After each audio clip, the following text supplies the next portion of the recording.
All right, welcome to Lawton's Legacy. Now, the last time we visited with you wasn't that long ago, and it was hot. And we were at the Aquatic Center, and John and I actually waded in the water. John Ratliff, our city manager, is here with me, and we're going to be talking about the Aquatic Center in just a minute. But today we're indoors, and I'm not sure I like that or not, because we had a lot of fun at the Aquatic Center. But let's start with talking about the state of the city, because that is a charter required speech that's done annually. The charter says the mayor shall deliver a state of the city address once a year. And so what we talk about in that state of the city is how good everything's going. And what it all boils down to is really 2 points. One is that the CIP, Propel 2040, drives every big project that we do. The other is our Kids First initiative that puts kids first in everything. And what a lot of people don't realize, John, is that even when it comes to the condition of the streets, it's about a community of choice where families thrive. And you can't be a community of choice where families thrive if you don't have clean streets. Now, it's also about parks, and that's obviously easier to get to kids, but everything that we do revolves around that one vision statement, doesn't it, John? Community of choice where families thrive. You want to weigh in there? Well, Mayor, to your point, I think families don't want to live in neighborhoods where the streets are riddled with potholes. Mm-hmm. They want to live in neighborhoods that are clean. They want to live in neighborhoods that are crime-free. They want to live in neighborhoods where there's good recreation options like parks. And that's what we're striving to do, and we're using the CIP as a tool to effectuate that change. I was eating lunch today, and a citizen walked up to me and thanked me for the work we were doing in the parks in his neighborhood. And we're doing work in so many parks, I didn't even know we were doing it in that particular neighborhood. So we're really investing a lot in our parks. We're investing in our streets. Last year we did 40 wins for the citizens. This year you can already see the 105 and 25s gotten started, and we're off to a little bit of a slow start. We're going to talk about that loan for the 105 coming up pretty soon, but 38th Street's already started, and we've just got so much going on. As a matter of fact, this one was one of the statistics when we were doing the State of the City that really blew me away. We were having over 800 water main breaks a year, and we've cut that down to below 400, which still seems like a lot. Mm-hmm. We still have, I think the number was actually 379. I could be wrong, but I think that was it. That's still one break a day, and that's a lot of water breaks, but we've cut it in half. Why? Because we're going through replacing those, and while it is a mess while we're doing it, it's beautiful after. They're doing a great job. And so the State of the City was all about a community of choice where families thrive by putting kids first. I want to tell you what, as I said, we were actually live at the Aquatic Center last time. After that, I think it was on the 16th, it was a Saturday, we did the ribbon cutting. That was a lot of fun.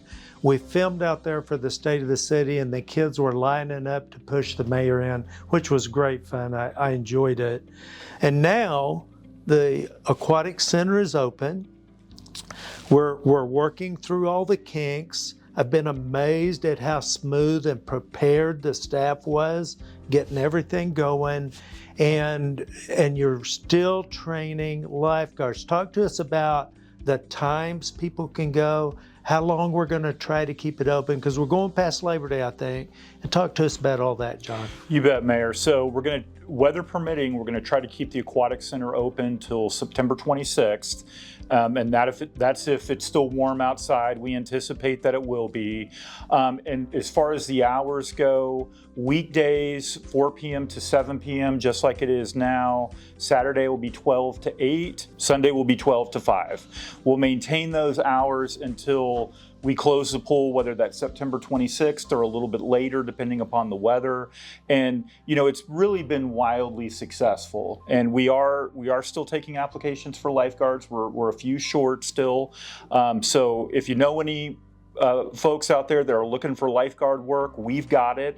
And, just last weekend, we actually had to stop accepting people into the pool because we had reached our max capacity.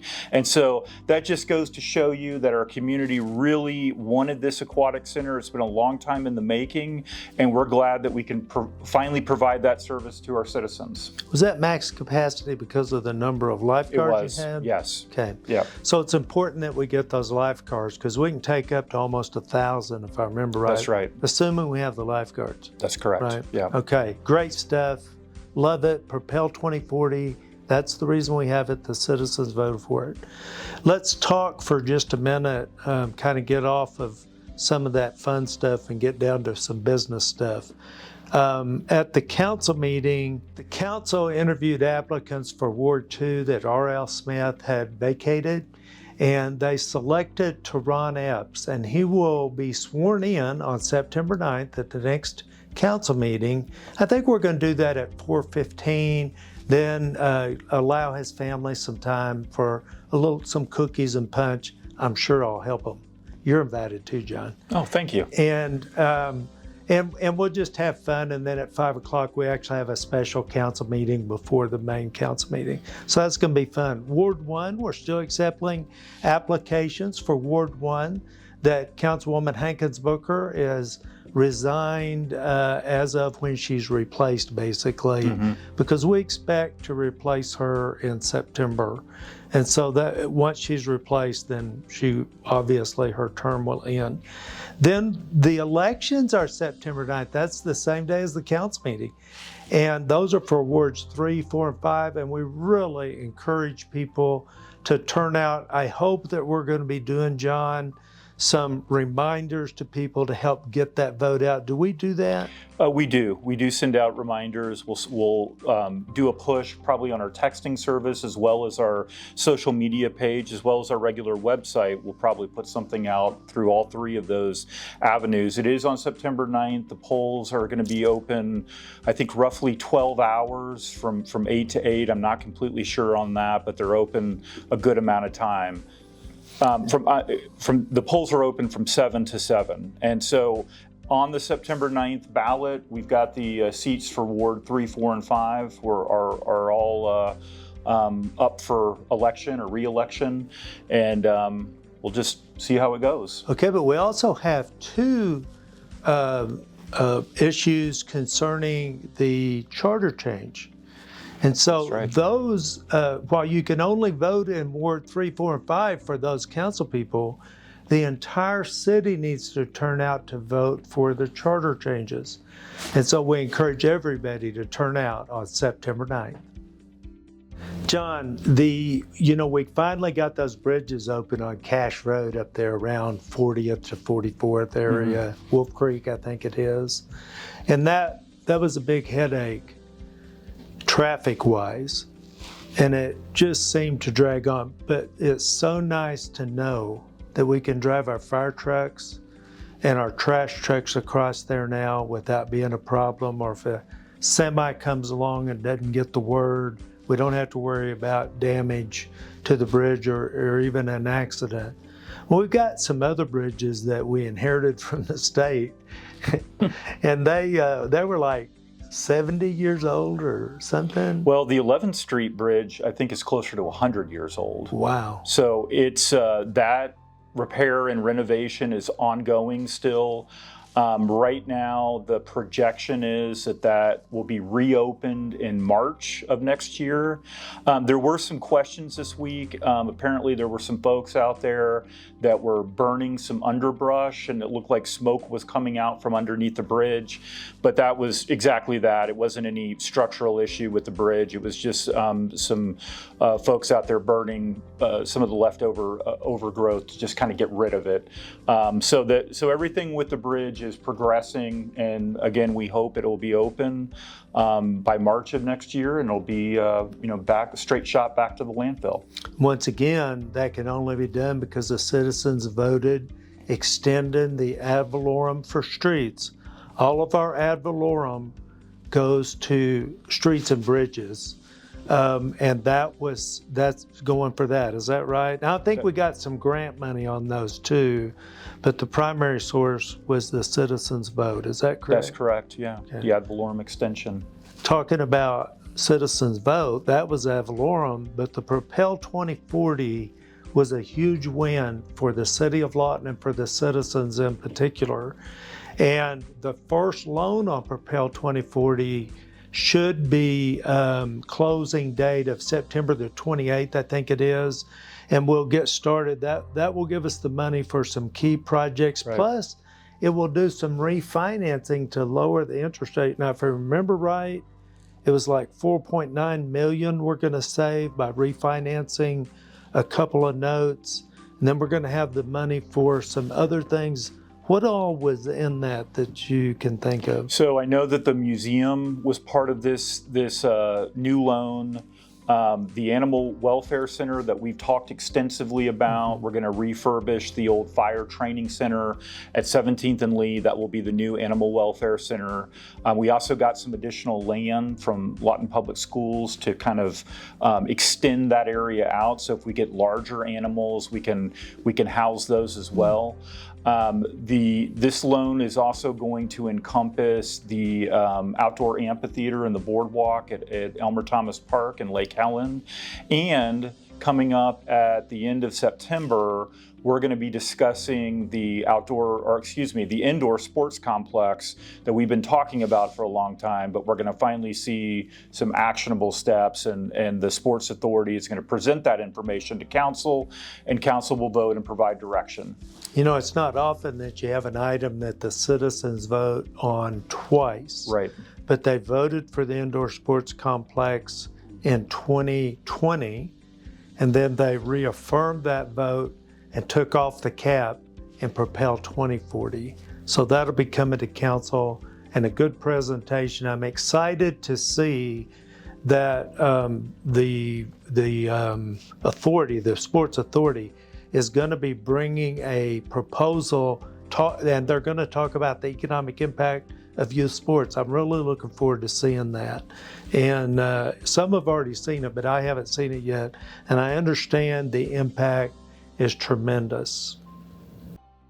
So a lot of great things going on in Lawton, Fort Sill, and one of them is at the Festa. We just heard today that we got another $2.5 million grant to complete 6 more suites. By the way, everything that's built out for the Festa is already occupied. And so we're excited to have 6 more suites. I wouldn't doubt that they're not rented before they get completed at the way things are going. Now, this grant came from the state of Oklahoma through the Department of Commerce, and they consider Festa one of their key economic drivers in the state.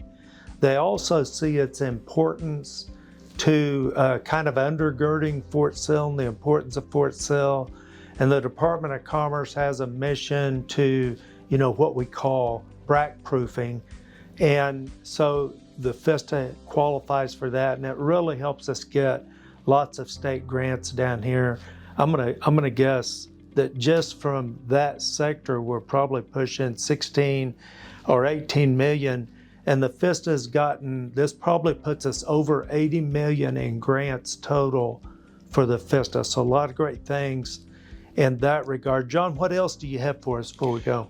Mayor, on the September 9th ballot that we talked about earlier, the 2 charter-related questions. One is going to be about our True North culture statement, and it's actually going to bring that language that we talk about at every council meeting, that we exist solely for the citizens, and that we're going to be open for business, and we're going to provide world-class customer service.